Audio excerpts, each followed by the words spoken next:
سمجھ آئی۔ اللہ تعالیٰ نے حکم دے دیا کہ چلیں ٹھیک ہے، آپ جس قبلے کو پسند کرتے ہیں آپ اس کی طرف منہ کر کے نماز پڑھیں۔ یہ بڑی آزمائش تھی۔ بیت المقدس کی طرف منہ کر کے نماز پڑھتے تھے تو یہودی اعتراض کرتے تھے کہ جی یہ ہماری ملت کو تو نہیں مانتے لیکن قبلہ ہمارا استعمال کرتے۔ اچھا، دوسری طرف یہ اعتراض تھا کہ ابراہیم علیہ السلام کے دین پر ہیں تو یہ ابراہیم کے قبلے کو تسلیم نہیں کرتا، یہ بھی اعتراض تھا۔ یہ بڑی آزمائش تھی، تو اللہ تعالیٰ نے حکم دے دیا کہ آپ اپنے قبلہ بیت اللہ کو بنا لیں، جہاں بھی ہوں، سفر میں ہوں، حضر میں ہوں۔ آپ کے لیے بھی ضروری ہے، یہ خاصیت صرف آپ کی نہیں ہے، آپ کی امت کی بھی ہے، لہذا اپنا رخ بیت اللہ کی طرف کر۔ اللہ کا حکم آیا تو آپ نے رخ بیت اللہ کی طرف کر لیا۔ تو اللہ تعالیٰ نے فرمایا کہ کچھ بے وقوف لوگ اعتراض کریں گے مسلمانوں پر۔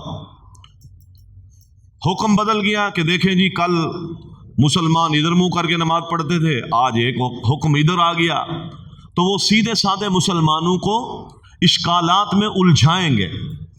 اللہ تعالیٰ کی باتوں میں ہمیشہ منافقین کا یہ طریقہ رہا ہے کہ وہ سیدھے سادے مسلمانوں کو الجھاتے رہتے ہیں، تشکیک میں، شک میں ڈالتے رہتے ہیں۔ تو اللہ تعالیٰ نے فرمایا جو لوگ اس طرح کی باتیں کریں وہ بے وقوف ہیں۔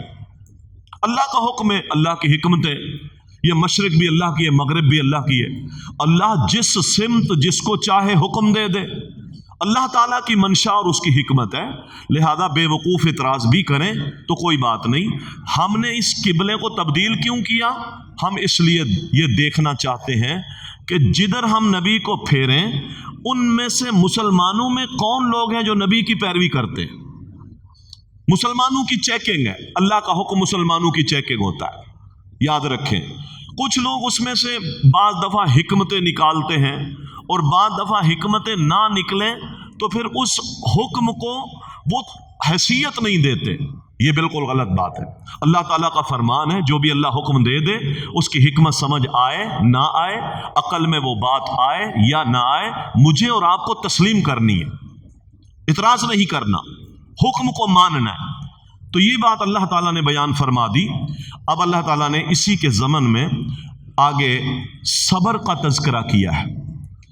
صبر کا تذکرہ اس لیے کیا کہ مسلمانوں ایک حکم ہم نے دیا ہے تحویل قبلہ کا، اس پر تمہیں ملامت ہو رہی ہے، لوگ باتیں کر رہے ہیں، یہ باتیں سننا ہے آپ نے، جو ان باتوں سننے کے علاوہ بھی آپ کو بڑی تکلیفیں آئیں گی۔ ابھی تو صبر کے اور مواقع موجود ہیں، صبر کا میدان تو ابھی شروع ہو رہا ہے۔ آپ ذرا سی بات پر کسی نے ملامت کر دی اور ڈر گئے تو پھر اپنی منزل تک نہیں پہنچ سکتے۔ مولوی صاحب داڑھی کب سے رکھ لی؟ بہن جی آپ نے پردہ کب سے شروع کر دیا؟ یہ سیدھی سیدھی باتیں کہاں سے آ گئی؟ مسجد سے اب تعلق کب سے جڑ گیا؟ یہ ملامت والی باتیں ابتدائی ہیں۔ اگر یہ آپ اور میں نہیں سن سکتے تو یاد رکھیں پھر بڑی اور اعلیٰ منزل کو نہیں پہنچ سکتے۔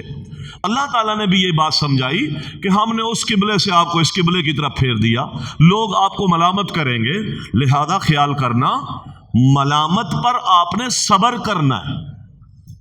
اگر ملامت پر آپ صبر نہیں کر سکتے تو اللہ تعالیٰ کی فرما برداری کبھی بھی نہیں کر سکتے۔ لوگ کیا کہیں گے؟ دین کے معاملے میں ہمارے ماحول میں یہ بات زیادہ چلتی ہے، لوگ کیا کہیں گے، خیر کا کام کرنا ہے۔ میں کتنی جگہوں پر جہاں بولنا میرا حق ہے، جہاں اللہ تعالیٰ کی نافرمانی ہو رہی ہے، میں نہیں بولتا، لوگ کیا کہیں گے؟ تو کسی ملامت کرنے والے کی ملامت سے ڈر گیا۔ تو اللہ اور اس کے رسول کی بات پر جو شخص ملامت سے ڈر جائے وہ اللہ تعالیٰ کا کبھی بھی فرما بردار صحیح معنی میں ہو نہیں سکتا۔ لہذا ابھی آپ کو صبر کرنا ہے، ان ملامتوں پر صبر کرنا ہے۔ تحویل قبلہ، آگے تو ہم نے جہاد کا حکم دینا ہے، میدانوں میں جانا ہے آپ نے، ابھی تو 16-17 مہینے ہوئے ہیں، آگے ہم میدانوں میں اتاریں گے تمہیں، پھر وہاں تکلیفیں آئیں گی، پھر بھی صبر کرنا ہے۔ ملامت پہ صبر نہیں کر سکے تو میدان میں اتر کر خون کیسے دو گے، گردنیں کیسے کٹاؤ گے؟ हिजरतें कैसे करोगे, माल कैसे खर्च करोगे, जान कैसे खर्च करोगे, छोटी छोटी मलामतों पर तुम डर गए तो मैदानों में उतर कर शहादतें कैसे पेश करोगे। ये कुरान ने आगे बात बयान और फिर फरमाया कि तैयार हो जाओ। ये दीन इस्लाम जिसकी हम इब्तदा कर चुके हैं, इसमें सारी आजमाइशें ही आजमाइशें हैं। वला नबलुवन्नकुम, जरूर बजरूर हम तुम्हें इम्तिहानों में डाले रखेंगे। अल्लाह अकबर, इम्तिहानों में डाले रखेंगे। किस चीज के साथ? बेखौफ, खौफ होगा, दुश्मन का रौब होगा, दुश्मन का खौफ होगा। इसी तरह वलजू, तंग दस्तियां होंगी, भूख होगी, प्यास होगी, मईशत की कमजोरियां होंगी। व नक्स मिनल अमवाल, तिजारतें नहीं चलेंगी, गुर्बतें होंगी। व समरात, फलों को, बागों को आंधियों के साथ अगर हम खत्म कर देंगे, फल नहीं आएंगे, अनाज गल्ला कम होगा। ये सारी आजमाइशें। व नक्स मिनल अमवाल वल अनफुस व समरात व बश्शिरिस साबिरीन, सब्र करने वालों को बिशारत है। तो अल्लाह ताला ने मलामत से काम शुरू किया और जिहाद और इसके साथ मईशत की तंगियां। तो इससे पता चलता है कि मोहतरम भाइयों, अगर मईशत में कमजोरियां हैं और अगर अल्लाह ताला ने घर के अफराद कम कर दिए हैं, बीमारियां आ गई हैं, कोई खौफ है, कोई तंगियां हैं, तो ये कोई कभी चीज नहीं है। अगर इस हालत में आप अपने रब की तरफ रुजू कर रहे हैं तो ये मुसीबत नेमत है। मुसीबत को नेमत आप कब बनाएंगे? मुसीबत को नेमत उस वक्त बनाएंगे जब रुजू इल्लाह कर लेंगे, फिर ये मुसीबत नेमत है। और जिस मुसीबत ने आपको रब मिला दिया वो मुसीबत ना हुई, वो तो नेमत हुई। और जो मुसीबत आपको रब से दूर कर दे, ये मुसीबत अजाब है। घर में बीमारी है, ये अल्लाह से दूर हो गया। मईशत की तंगी है, ये रब से दूर हो गया। सच्चाई छोड़ दी, अमानत छोड़ दी, दियानत छोड़ दी, रब का घर छोड़ दिया, सजदा छोड़ दिया। अब ये जो मुसीबत है ये अजाब है। नेमत कौन सी है मुसीबत? जिस मुसीबत ने आपको सब्र सिखा दिया, जिस मुसीबत ने आपकी पेशानी अल्लाह के दरवाजे पर टिका दी, ये मुसीबत नेमत है। एक एक लम्हा आपको अल्लाह ताला अजर अता कर रहा है। वबश्शिरिस साबिरीन, और अल्लाह कहता है सब्र करने वालों को बिशारत दो। क्या, कौन है सब्र करने वाले? अल्लज़ीना इज़ा असाबतहुम मुसीबा, जब उनको कोई भी मुसीबत पहुंचती है तो वो है वह नहीं करते। लोगों के सामने फरियादें लेके है वह करने की बजाय क्या कहते हैं? क़ालू इन्ना लिल्लाहि व इन्ना इलैहि राजिऊन। और ये माल अल्लाह ने दिया था, ये अल्लाह ने अगर उसकी मंशा थी ले लिया, ये माल जिधर चला गया हम भी उधर चले जाएंगे, ये जान भी वहीं चली जाएगी, ये रब का था, मैं लाया क्या था। है वह आज मोहतरम भाइयों हमें बर्बाद कर चुकी है। ये जो दुनिया में हमारी है ना, जिस मंसूबों की तकमील के लिए मैं दिन रात मारा फिर रहा हूं, ये है वह। लाया क्या था मैं दुनिया में, खो क्या गया मेरा, छीन क्या लिया मेरे रब ने मुझसे, क्या नुकसान किया मेरे रब ने मेरा। ये खाम खा की है वह है, कुछ नहीं लाया था, बस एक हाल था, उस हाल में चीजें पड़ी हुई थी। रब ने कहा चलो चंद लम्हे के लिए यहां खेल ले। अब वहां से सारी चीजें जमा कर ली, वहीं खेलता रहा। अब रब ने कहा वो दरवाजा यहां से निकल जा, ये चीजें यहीं छोड़ दे, पीछे वाले आएंगे वो खेलेंगे। मैं रोने लग गया, है मेरा माल, और तेरा कहां था? इसी हाल में पड़ा हुआ था, वो तुझे खेलने के लिए कुछ टाइम के लिए रब ने दिया था, अब तुझे उस दरवाजे से निकाल दिया, चल तेरा टाइम हो गया, पीछे वाले और आएंगे वो खेलेंगे। अब ये रोता है, सर बांध के पड़ा हुआ है, बीमारियां लगी हुई है इसको, नफे कम हो गए, है रोजी नहीं है महंगाइयां हो गई है बर्बादियां हो गई है। सब झूठ है, सब झूठ है। ट्रेंड बन चुका है हमारा, हम है वह करने के आदी हो गए हैं। कोई महंगाइयां नहीं हुई, आला से आला सूट। 20 साल पहले हम क्या पहनते थे, 40 साल पहले हमारे पास गाड़ियां कौन सी थी, 60 साल पहले हमारे पास घर कैसे थे, आज हमारी कैफियतें क्या है, क्या कैसे कैसे लिबास पहनते, कैसी कैसी गाड़ियां हैं, कितने अजीब अजीब खाने खाते, सब कुछ मुयस्सर है, लेकिन है हमारी नहीं मरी। ये बेसब्री है, याद रख लें, बेसब्री आला से आला। आए दिन दुनियावी एतबार से हम आगे जा रहे हैं, पीछे नहीं हुए। सैयदना उमर रज़ी अल्लाह तआला अन्हु का कौल है, वजदना खैर ऐशना बिस्सब्र, वजदना खैर ऐशना बिस्सब्र, हमने जिंदगी में जितनी भलाइयां हासिल की उन भलाइयों के पीछे सब्र था। अल्लाह अकबर। भलाइयां किससे मिलती हैं? सब्र से मिलती हैं। जितनी भलाइयां जिंदगी में हमें मुयस्सर आई उनके पीछे सब्र था, सब्र। मोहतरम भाइयों, ये इस्लाम ने हमें ये बात सिखाई है। उसके बाद अल्लाह ताला ने फरमाया कुछ ऐसे लोग हैं जो दुनिया में सही इल्म छुपाते हैं। यहूदी भी यही करते थे, इल्म सही छुपाते थे अपने मफादात की खातिर। आज भी चूंकि दुनिया में मशाइख, उलमा और मुफ्तियान और साहिब इल्म जो होते हैं, लोग ज़हरी तौर पर उनके पीछे चलते हैं। अब अगर ये सही इल्म छुपा लें और लोगों को सही बात ना बताएं और सही रहनुमाई ना करें तो ये बहुत बड़ा वबाल है। तो अल्लाह ताला ने अगली आयतों में ये बयान किया कि जो लोग इल्म को छुपाते हैं और लोगों को बयान नहीं करते, हालांकि हमने बयान कर दिया, तो इनमें वो लोग हैं जो हकायक को अवाम से छुपाते हैं अपने मफादात की खातिर, अपनी जमात की खातिर, अपने दुनिया की ख्वाहिशात की खातिर। एक जमात है, एक टेंट है, एक सिलसिला मेरा चल पड़ा है। मैं जिस घराने में पैदा हुआ, जो अकीदा मुझे मिला, बस मैंने अब उसकी हिफाजत करनी है। अल्लाह की किताब को नहीं देखना। सही बात मुझे मालूम है, लेकिन मैं बता नहीं पा रहा हूं कि लोग क्या कहेंगे। जमात टूट जाएगी, लोग मुतनफ़िर हो जाएंगे, बिदक जाएंगे। अब ऐसा शेख, ऐसा काजी, ऐसा आलिम, ऐसा मौलवी, कुरान है, अल्लाह ताला फरमाता है इस पर अल्लाह की भी लानत, फरिश्तों की भी लानत, सारी इंसानियत की लानत, जो दीन हक और सही बात को छुपाता है।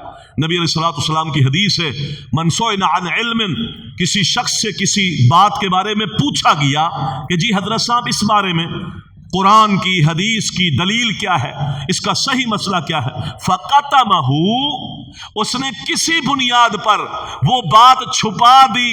अल्लाहु अकबर। ये उलमाए सू हैं जो हक को अवाम से छुपाते हैं। यही वजह है अल्लाह के फजल से हमारे इस मिंबर से एक ही दावत है, कुरान की दलील, रसूलुल्लाह सल्लल्लाहु अलैहि वसल्लम के फरमान की दलील। हम अपनी तरफ से कोई दलील नहीं बनाते। अल्लाह और उसके रसूल की बात जो कुरान और हदीस में मौजूद है, हम वो उठाकर दिखा देते हैं। हम घड़ते नहीं हैं, हम बनाते नहीं हैं। हम लोगों की निस्बतें किसी बुजुर्ग शेख और किसी जुब्बे तुब्बे वाले की तरफ करने की बजाय हम उनकी निस्बतें फौरन करते हैं अल्लाह के कुरान की तरफ और मोहम्मद मुस्तफ़ा की हदीस की तरफ। हम एक जुमला कहेंगे, उस जुमले पर आपको कुरान से दलील देंगे, एक बात बयान करेंगे, उसको हदीस से दलील देंगे, रेफरेंस देंगे। ये हक बात बयान करने का तरीका है कि उम्मत को वो खालिस दीन पहुंचाए, वरना लानत का मुस्तहिक है। वरना इल्म पूछा गया, सवाल पूछा गया, वो जानता है लेकिन उसने छुपा दिया। उलजिमा बिलिजाम मिनन नार, कयामत के दिन अल्लाह इस शख्स को जहन्नम की लगाम डालेगा, जहन्नम की लगाम डालेगा। उन उलमा को अल्लाह ताला का खौफ करना चाहिए जो दुनियावी आर्जी मकासद के हुसूल के लिए सही बात की रहनुमाई उम्मत के लिए नहीं करते। उन्हें अल्लाह का डर अपने दिलों में पैदा करना चाहिए। अल्लाह ताला ने यह बात बयान फरमाई।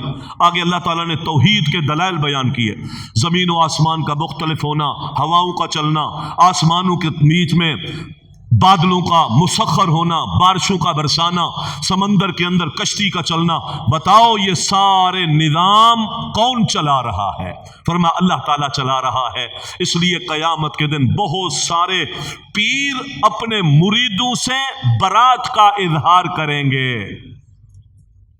बहुत सारे पीर अपने मुरीदों से इनकार कर देंगे। हमने इनको कब कहा था? फिर ये मुरीद कहेंगे, कुरान कहता है अल्लाह आज इन्होंने हमसे इनकार कर दिया, बरात का इजहार कर दिया, हमें दुनिया में भेज, हम भी अब दुनिया में इनकी नहीं मानेंगे, तेरी मानेंगे। अल्लाह फरमाते नहीं, اب جہنم سے تمہارا نکلنا نہیں ہے، چانس تم نے مس کر دیا تھا، دنیا کی شخصیت پرستی میں تم نے اپنے رب، اس کے دلائل، دنیا کے اندر اللہ تعالیٰ کے نظام، یہ ساری نشانیاں قرآن نے بیان کر دی تھی، تمہیں رب کی توحید سمجھ میں نہیں آئی تھی۔ ایک اپنے جیسا انسان، اس کو نفع نقصان کا مالک سمجھ کے، اس کے سامنے اپنی حاجتیں سامنے پیش کر کے، ساری زندگی اس کے چوکھٹ پر تم اپنی پیشانیاں جھکا جھکا کے ان سے ایسی محبت کرتے تھے جو محبت اللہ سے کرنی چاہیے تھی۔ آج تم چانس مانگتے ہو، وہ چانس ختم ہو گیا۔ اللہ اکبر، یہ قرآن کریم نے بیان کیا۔ آگے قصاص کے مسائل اللہ تعالیٰ نے بیان کیے۔ قصاص کا معنی ہے بدلہ، کوئی دانت توڑے تو اس کے دانت توڑو، شریعت نظام بناتی ہے۔ کوئی قتل کرتا ہے تو اس کے بدلے میں وہ قتل ہوگا، کوئی کسی کا بازو کاٹتا ہے تو اس کا بازو کاٹا جائے گا، جو کوئی زخمی کرتا ہے تو اس کو زخمی کیا جائے گا۔ اس کے بارے میں قرآن کریم نے بڑی تفصیل بیان کی۔ آگے وصیت کے بارے میں، محترم بھائیو، ہم میں سے کوئی شخص نہیں جانتا کس کو کب موت آ جائے، لہذا قرآن نے وصیت پر زور دیا کہ اپنے وصیت نامے، جو بھی نصیحت نامہ کرنا چاہتا ہے کر کے رکھے۔ ہمارے معاشرے میں بہت ساری پیچیدگیاں محترم بھائیوں معاشرے میں کئی گھروں میں اس وجہ سے آج موجود ہے، اس لیے کہ اس کے گھر کے مالک نے، جس کے بعد بہت سارے نظام تھے، اس نے وصیت نامہ اپنا درج نہیں کیا، اچانک اس دنیا سے چلا گیا، لوگ پیچھے پریشان ہو گئے، لینے والے بھی دینے والے بھی۔ حساب کتاب خصوصاً تجار طبقے کے لیے لازم ہے کہ وہ اپنے روزمرہ کے معمول کے سلسلے کو وہ ڈائری کرے، میں نے کتنے لینے، کتنے دینے، کتنا میرا قرضہ ہے، میرے کتنے بینک میں ہے، کیا معاملات ہیں، یہ ساری چیزیں کلیئر کر کے رکھنا۔ اور پھر خصوصاً جو شخص اپنی مال و دولت سے وصیت کرنا چاہتا ہے اور اس کے پاس مال بھی ہے اور ساتھ ساتھ قرضے بھی ہیں، اس پر تو لازم ہے کہ وہ اپنے وصیت نامہ تیار کر کے رکھے۔ عبداللہ بن عمر کہتے ہیں، جب میں نے پیغمبر صلی اللہ علیہ وسلم سے یہ وصیت کے بارے میں سنا، پھر مجھ پر کوئی ایسی رات نہیں گزری کہ میرا وصیت نامہ میرے پاس لکھا ہوا ہوتا تھا۔ اللہ اکبر۔ محترم بھائیو، یہ ہم نہیں لکھتے، ہم تو ایک لمبے چانس میں ہے نا، ابھی تو زندگی پڑی ہے اور زندگی کے ختم ہونے کا پتہ نہیں چلتا، معاملات الجھے ہوئے ہوتے ہیں۔ اگر پیچھے والوں کو بھی پتہ نہ چلا کہ اس ابا نے، اس دادا نے، چاچا نے کتنا قرض دینا تھا، تو روح زمین و آسمان کے بیچ میں لٹکی رہے گی،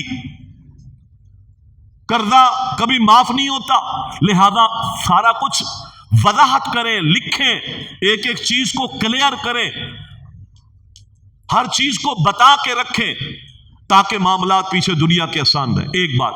دوسری بات یہ کہ کچھ ہمارے ہاں یہ بھی ایک سلسلہ چلتا ہے کہ فوت ہو جانے والا کچھ جائیداد کی وصیت کر جاتا ہے ان کے حق میں، جو لوگ جائیداد کے اندر وارث بھی ہوتے ہیں۔ یاد رکھیں، وارثوں کے لیے وصیت نہیں ہے۔ مثلا باپ کہہ گیا میرے چھوٹے بیٹے کو زیادہ دے دینا، یہ مکان اس کو دے دینا، کس بنیاد پر دے دینا؟ اولاد ساری کی ساری جو اللہ نے حصے بیان کیے ہیں اس کے مطابق تقسیم ہوگا، لیکن یہ کہہ جاتا ہے چھوٹے بیٹے کو یوں دے دینا، فلاں بیٹی کو یہ دے دینا، یہ تقسیم اب میرا حق نہیں ہے۔ میرے دنیا سے جانے کے بعد میرے مال کے اندر تقسیم اب شریعت کا حق ہے اور کسی کا حق نہیں ہے۔ لہذا جس شخص کو شریعت وراثت میں حصہ دے رہی ہے اس کے لیے کوئی وصیت نہیں ہے۔ البتہ والدین کے لیے جو کسی اعتبار سے وارث نہیں بنتے، مثلا ایک شخص مسلمان ہے، اس کا باپ کافر ہے تو وارث نہیں بنے گا، مسلمان کافر کا وارث نہیں بنتا کسی بھی اعتبار سے، مسلمان کافر کا وارث نہیں، کافر مسلمان کا وارث نہیں۔ اسی طرح ایک شخص ہے، اس کے پوتے پوتیاں ہیں، اولاد بھی ہے، اب پوتے پوتیاں جائیداد میں وارث نہیں ہے دادا کے ساتھ چونکہ اولاد موجود ہے۔ لہذا اگر یہ اس کافر باپ کے لیے کوئی وصیت کرنا چاہتا ہے تو یہ کر سکتا ہے۔ یہ پوتے پوتیوں کے لیے کوئی وصیت کرنا چاہتا ہے کہ بے ایکسٹرا کچھ مال اس کو بھی دے دینا، تو یہ وصیت کر سکتا ہے۔ باقی جن کا حصہ قرآن نے مقرر کیا ہے، حدیث نے مقرر کیا ہے، ان کے لیے کوئی وراثت نہیں ہے۔ رمضان کا بیان ہے، آگے قرآن کا بیان ہے، دعا کا بیان ہے۔ رمضان، قرآن اور دعا کا بڑا آپس میں گہرا تعلق ہے محترم بھائیوں۔ قرآن بھی پڑھیں، دعا بھی کریں، اور پھر ساتھ ساتھ इस रमज़ान की इबादत भी करें। इन तीनों चीज़ों का बड़ा गहरा ताल्लुक है। साहब रसूल फरमाते अल्लाह के रसूल मुझे अफजल अमल बता दें, और मैं अलैका सियाम फ़इन्नहु ला मिस्ल लहू, रोज़े रख इसलिए कि रोज़े के अजर के मिसल कोई अमल नहीं। तो इसके साथ मोहतरम भाई दुआ का एहतमाम करना। रसूलुल्लाह सल्लल्लाहु अलैहि वसल्लम की हदीस है कि अल्लाह ताला जिसके लिए दुआ का दरवाज़ा खोल देता है, समझो अल्लाह ताला ने उसके लिए रहमत के दरवाजे खोल दिए। जिसको तौफीक क्या मिल गई? दुआ की, तो अल्लाह ताला ने उसके लिए रहमत के दरवाजे खोल दिए। लिहाजा इस रमज़ान के महीने में कसरत के साथ अल्लाह की बारगाह में दुआओं का एहतमाम भी करना चाहिए। अल्लाह ताला से दुआ है अल्लाह ताला में दीन पर सही माने अमल पैरा होने की तौफीक अता फरमाए। वमा अलैना।